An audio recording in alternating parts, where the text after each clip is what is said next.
ابھی تک ہمارے یہاں حفظ کا نظام نہیں تھا. کافی لوگوں نے ہم سے کہا کہ حفظ کا نظام ہونا چاہیے، لیکن ہم نے حفظ کا نظام نہیں رکھا تھا.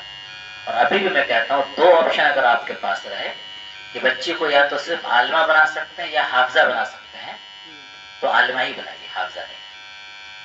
لیکن جو بچیاں چھوٹی ہیں، کم عمر ہیں، وہ بچیاں جب عالمہ میں جاتی ہیں تو اس کو بات سمجھ ہی میں نہیں آتی. اب ایسی بچی کیا کرے؟ ایک طریقہ یہ ہے کہ جس کلاس میں تھی اسی میں رہے، تو اس کا وقت برباد ہوگا. دوسرا طریقہ یہ ہے کہ آگے جائے تو بات سمجھ میں نہ آئے گی، تو بھی وقت برباد ہوگا، تعلیم کو بہت سمجھے گی. تو بیچ کا راستہ یہ ہے کہ ایسی بچیوں کو حفظ میں ڈال دیا جائے. جب تک اس کا شعور پختہ ہو رہا ہے، سمجھ ہو رہی ہے، تب تک یہ بچیاں حفظ میں رہیں گی. ایسی چند بچیوں کا نام ہم نے چنا ہے. مجھے کئی نام لکھ کے دیا گیا تھا، لیکن کچھ بچیاں بڑی ہیں، تو میں نے کہا نہیں، یہ بڑی بچیاں جو لمبی لگ رہی ہیں دیکھنے میں، تو ایسی بچیوں کو ہم نے کہہ دیا ہے. حافظہ بن کر کے عالمہ بننا تھوڑا سا اس کے لیے ٹف ہے، اس لیے ہم نے ان لوگوں کو چھاڑ دیا ہے. باقی جو چھوٹی بچیاں ہیں، انہیں ان کو بٹھالا جائے گا حفظ کی کلاس میں.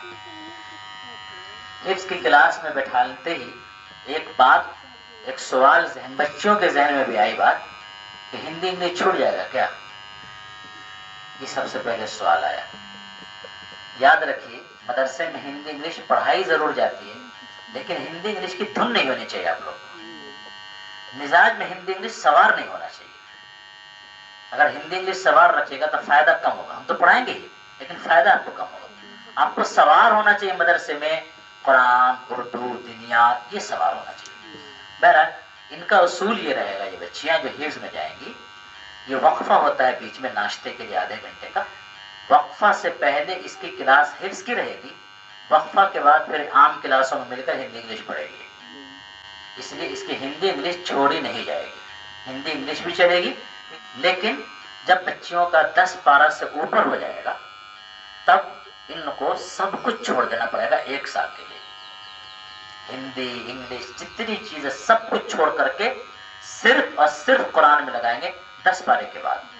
اور اس کے بعد انشاءاللہ اس کو جلد سے جلد اس کو حافظہ بنانے کی کوشش کی جائے گی. انشاءاللہ 10 پارہ تک دونوں چیز لے کر کے چل سکتی ہے بچیاں. یہ ایک بات ہے. اس میں ایک بڑی مشکلات ہے، اس لیے آپ لوگ کو بلایا ہے. یہ مت سمجھیے کہ آپ کی مرضی کے بغیر بچے کو کر دیں.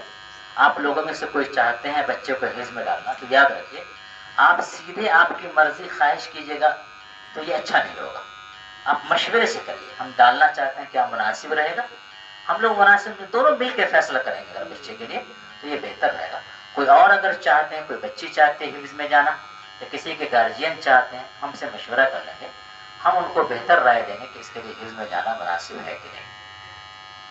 حفظ والوں کے سلسلے میں آخری بات یہ ہے کہ اگر بچی مغرب بعد یاد نہیں کرتی ہے اور فجر بعد یاد نہیں کرتی ہے، تو آج ہی آپ کسی کاپی میں لکھ لیجئے کہ آپ کی بچی ناکام ہے.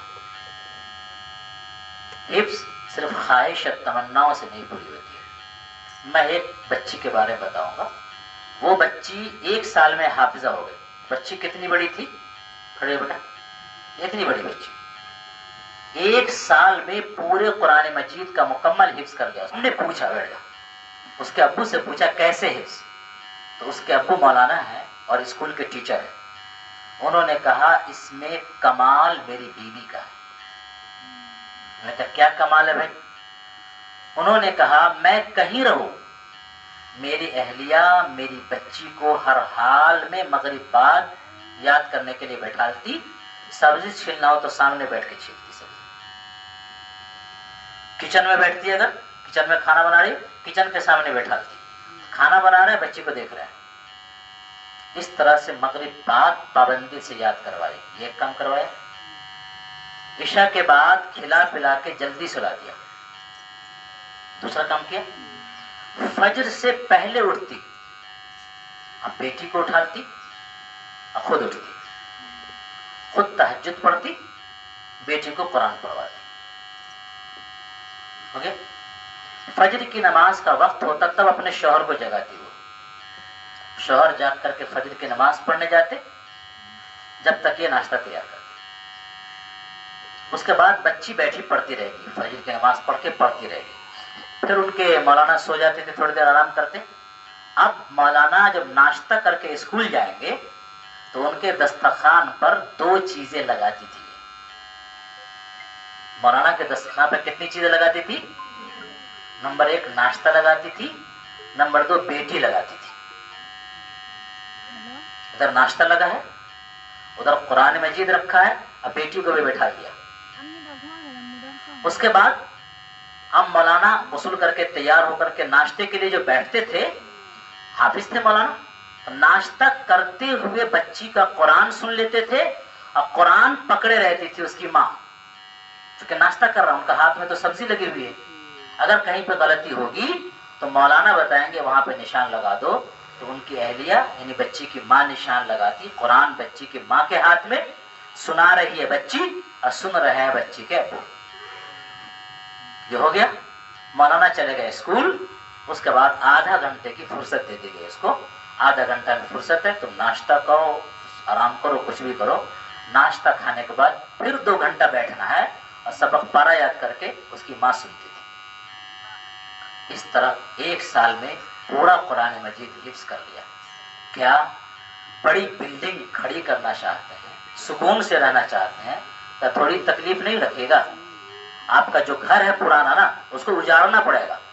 اجاڑنا پڑے گا تو کہتے ہیں کیا کہیے، گھر میں بھنٹا گھومتی ہے، گھر بن رہا ہے اس لیے پانی آ جاتا ہے، اس کو برداشت کرتے ہیں آپ. جو بچی حافظ قرآن اس کے لیے 2 باتیں، کئی باتیں کہی گئی، میں 2 باتیں سناتا ہوں. کہا گیا ہے قیامت میں ان کو تاج پہنایا جائے گا اور اس تاج کی چمک سورج سے زیادہ ہوگی. تو آپ چاہتے ہیں کہ فری میں تاج مل جائے گا، تھوڑی تکلیف تو اٹھانی پڑے گی نا.